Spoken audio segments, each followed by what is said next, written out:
Hello, welcome to another episode of the Kreft's Couch Pod with your host, Dr. Janine Kreft.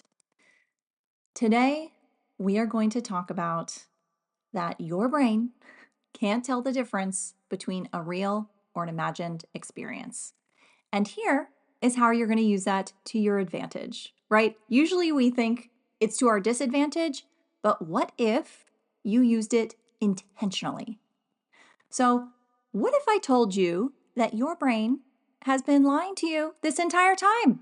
Rude. Not on purpose, but because it literally cannot tell the difference between something real and something vividly imagined. This is why athletes rehearse winning in their minds before they ever touch the field. I mean, we all saw it. Simone Biles closing her eyes during the Olympics before she went on. This is why performers mentally run through their routine before stepping on stage, and why the most powerful people in the world don't wait for proof. They install it before reality catches up.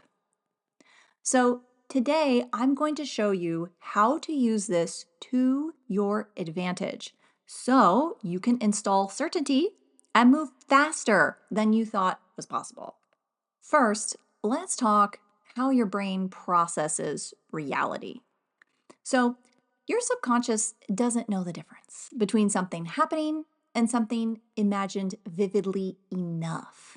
For example, when you daydream about an argument you had, you notice how your body starts tensing as if it's happening.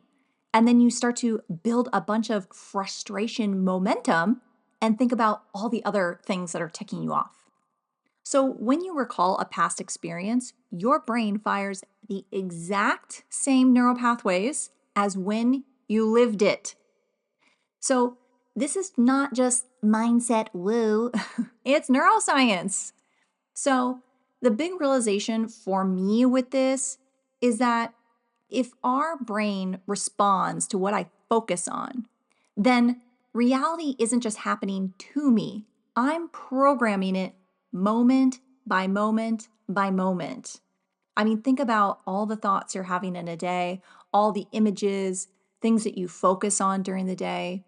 You are shaping your experience of reality. So, why do most people tend to use this against themselves? Because that doesn't seem like the vibe, but apparently we do this. So, most people don't realize that they are constantly rehearsing failure, rejection, and hesitation. So, if you picture worst case scenarios, you are training your brain to expect them. You're training it and you're dysregulating it. If you constantly check for proof, you are again reinforcing uncertainty, doubt, instead of certainty. So you're rehearsing the exact things that we don't want, the exact things we don't want to happen, and the exact things and way we don't want to feel. So the world doesn't show you proof first. You install the mental proof, and then the world reflects it back to you. Ugh, so annoying. I know. You got to go first. How do you install certainty then, like a mental program? So there are 3 steps to this. I made it real easy for you. 1, you have to rehearse the reality you want, not just the one you fear. Now, I've heard this a million times. Focus on what you want, not what you don't. And I thought I was doing it until I ran my software upgrade experiment and realized I was not doing it nearly enough. I was 1 cute minute throughout the day or something within my meditation. No, you have to rehearse this like it is your dominant focus. So, the fastest way to collapse a timeline is to mentally live inside of it before it happens, right? You have to be it in your internal state before you have any proof of it. This looks like instead of hoping for success, I don't know about you, but I was doing a lot of that. you have to rehearse as if it's already locked in. So you have to move that way. You have to be that way. So, for example, before speaking, mentally rehearse yourself walking in, owning the room, delivering powerfully. For a little behind the scenes, I took a few minutes before recording this episode to visualize my future self, being her.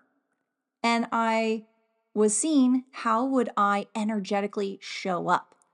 How would I speak? How would I be different?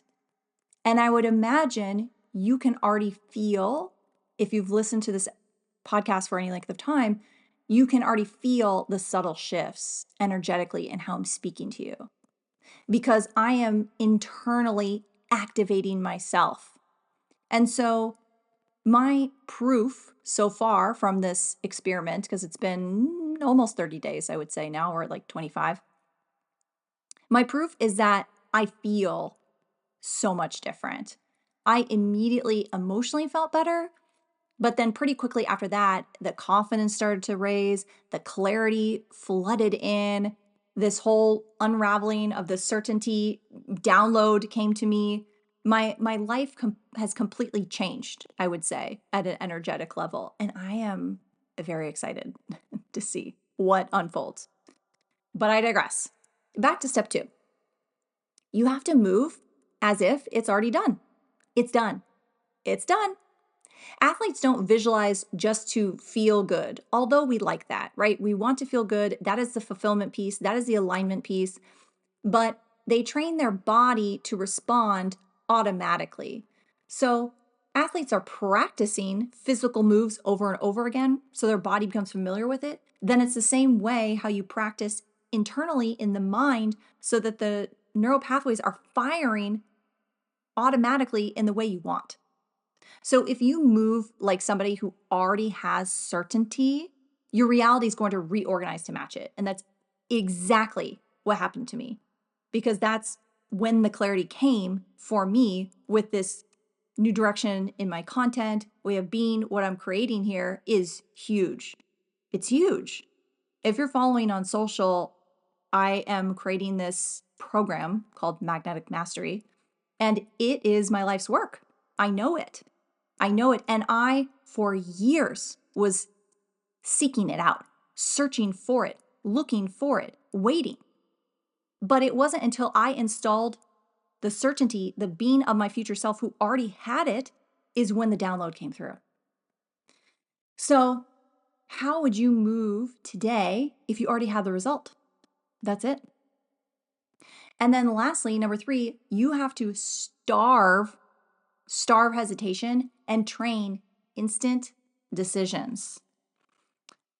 So the more you rehearse certainty, the faster you decide, right? Because ultimately, you can't choose wrong. You can't.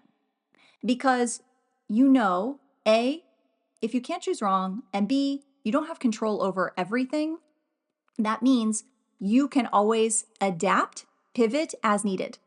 That's why you can't choose wrong, because you always have another choice. Then there is no need to hesitate. You can just go with your gut. There's no need to overthink.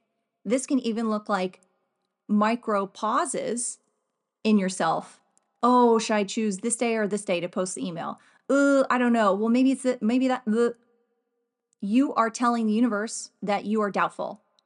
You start to dysregulate and you are out of certainty. The world follows people who move first, not the ones who wait. If you're always programming your brain, you're going to want to choose what you install. If you're obsessed with this stuff, and clearly I am, this is exactly what we're going to talk about in my free The Certainty Code Masterclass happening February 24th at 12 Central. There will be a replay available for 48 hours. So if you can't join us live, don't worry. Just make time to watch it. But we're not just going to be talking about certainty. We're going to be installing it because I spent a lot of years learning things, talking about things, and collecting a lot of information. And I can tell you that awareness and knowledge does not create the transformation you seek. Certainly, I changed from it and in a positive way, but the real potent, dramatic change is when you install it. So if your brain's always being programmed, then the question is, are you programming it intentionally or by default? Please let me know what clicked in this episode. DM me on IG. I love to hear from you and what clicked because it gives me clarity on where to go deeper, what you need more of. And I would be so excited to hear from you. So join us in the Certainty Code Masterclass if it pings, and I'll see you next time.